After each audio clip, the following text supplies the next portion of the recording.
আজকে আমি স্পঞ্জ রসগোল্লা বানিয়ে দেখাবো খুব সহজে। তো নিয়ে নিলাম 100 গ্রাম দানাপুষ্টি, আমার হাতের কাছে যা ছিল সেটাই। এটা দিয়ে মাত্র 90 টাকা, এই প্যাকেটটার দাম 90 টাকা দিয়ে আমি মিষ্টি বানিয়ে দেখাচ্ছি। দেখুন খুব সহজেই হয়ে যাবে, তো আমার সাথে থাকুন। 1 লিটার পানি নিয়ে নিচ্ছি, এই পানিতে আমি 100 গ্রাম গুঁড়ো দুধ মিশিয়ে নিব।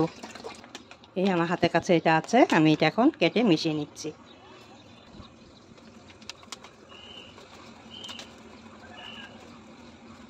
পুরোটা দুধ দিয়ে দিলাম।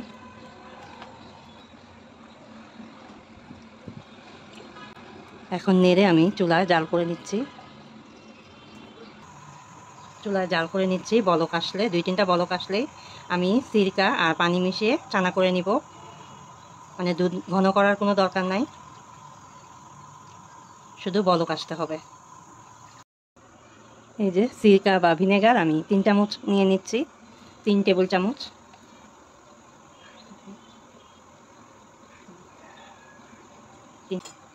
আর সেই পরিমাণ আমি 3 চামচ পানিও নিয়ে নিচ্ছি। এই পানিও নিয়ে নিলাম, মিশিয়ে রাখলাম। এটা আমি দুধটা বলক আসলে দিয়ে দিব ছানা কাটার জন্য।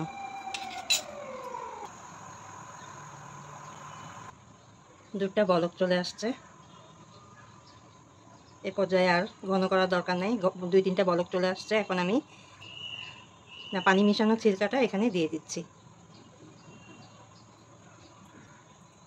এই যে মিশিয়ে রেখেছিলাম আগে থেকে, এটা আমি এখন ঘুরিয়ে ঘুরিয়ে দিয়ে দিচ্ছি। মিডিয়াম আঁচে আছে চুলাটা।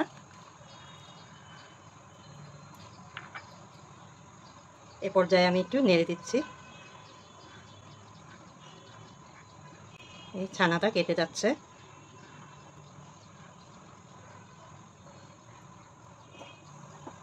এখন একটু চুলাটা বাড়িয়ে দিলাম, 2-3টা বলক আসলে ছানাটা আমি নিয়ে নিব চাকনি দিয়ে।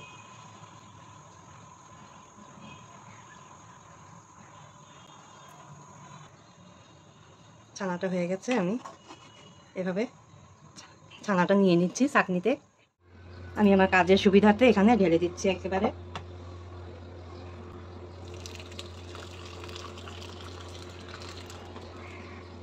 ঢেলে দিলাম।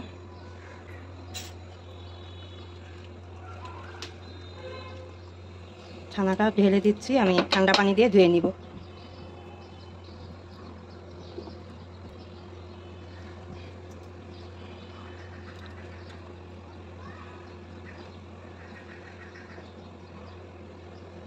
নিয়ে নিলাম।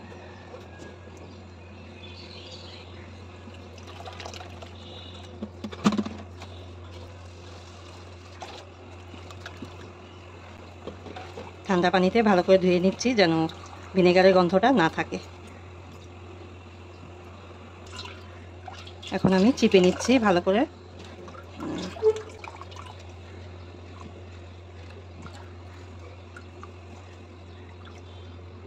চিপে পানিটা ফেলে এখন আমি এটা মথে নিব।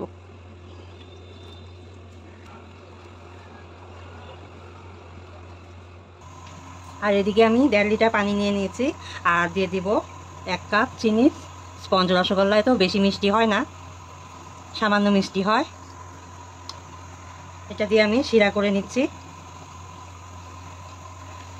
পাতলা শিরা হবে। ছানাগুলো দিয়ে রসগোল্লার আকার দিয়ে দিব যেরকম হয়। এই যে ছানাগুলো, হ্যাঁ রেস্টে রাখারও দরকার নাই, জুড়িয়েও রাখি নাই, শুধু ভালো করে চিপে নিয়েছিলাম ছানাগুলো। এখন আমি এটা একটু মথে নিব, দেখা যাক কয়টা রসগোল্লা হয়। 90 টাকা প্যাকেটে, দুধের প্যাকেটে।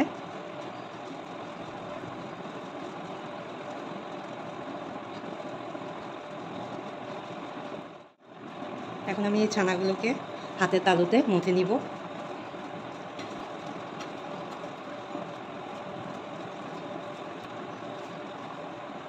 আস্তে আস্তে করে মথে নিব, আপনারা বুঝে নেবেন কিভাবে মথতে হবে।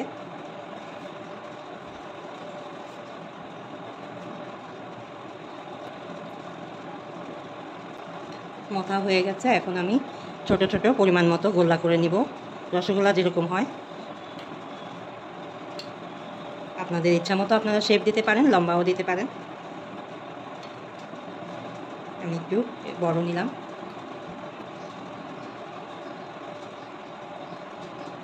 শেপ দিয়ে নিচ্ছি, 2 হাতে গোল করে নিচ্ছি। যদি ফাটা না থাকে তাহলে বোঝা যাবে মাথাটা হয়ে গেছে।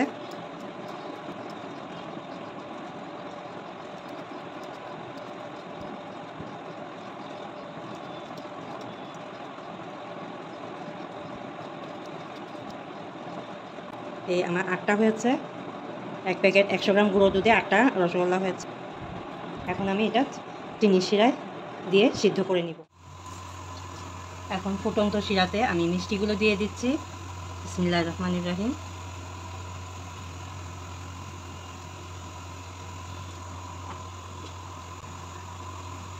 আমি এখন ঢেকে দিচ্ছি আর এটা ফুটোটা বন্ধ করে দিচ্ছি।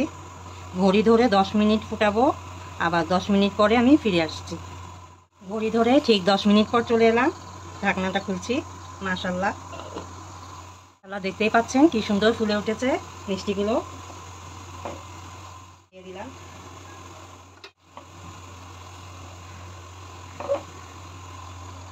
এভাবে আরও 5 মিনিট রাখবো। হেলিয়ে নাড়িয়ে দিচ্ছি। চামিচ লাগালে এখন ভেঙে যাবে, মানে এটা গরম আছে তো। হয়ে গেছে।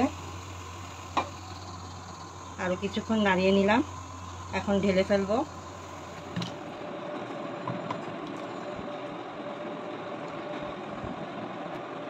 এই দেখুন কত সুন্দর হয়েছে।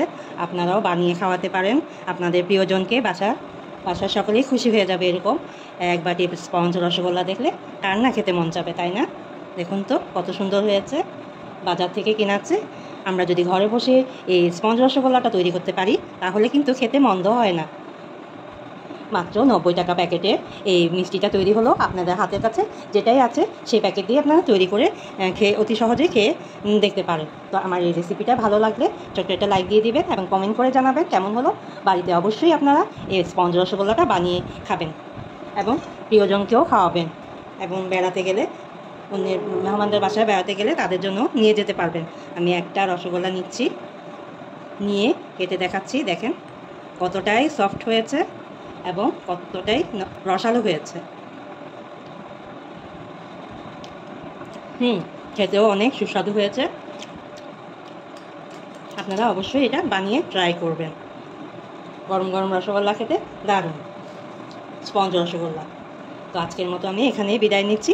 আমার জন্য দোয়া করবেন। আর কেমন হলো অবশ্যই আমাকে জানাবেন কমেন্ট করে। আপনাদের সুন্দর সুন্দর কমেন্টের অপেক্ষায় আমি থাকি এবং কে কী লিখছেন আমি কিন্তু সবসময় পড়ি। আবার দেখা হবে কোনো এক অন্য রেসিপিতে। ততক্ষণ পর্যন্ত সবাই ভালো থাকবেন, সুস্থ থাকবেন। আল্লাহ হাফেজ।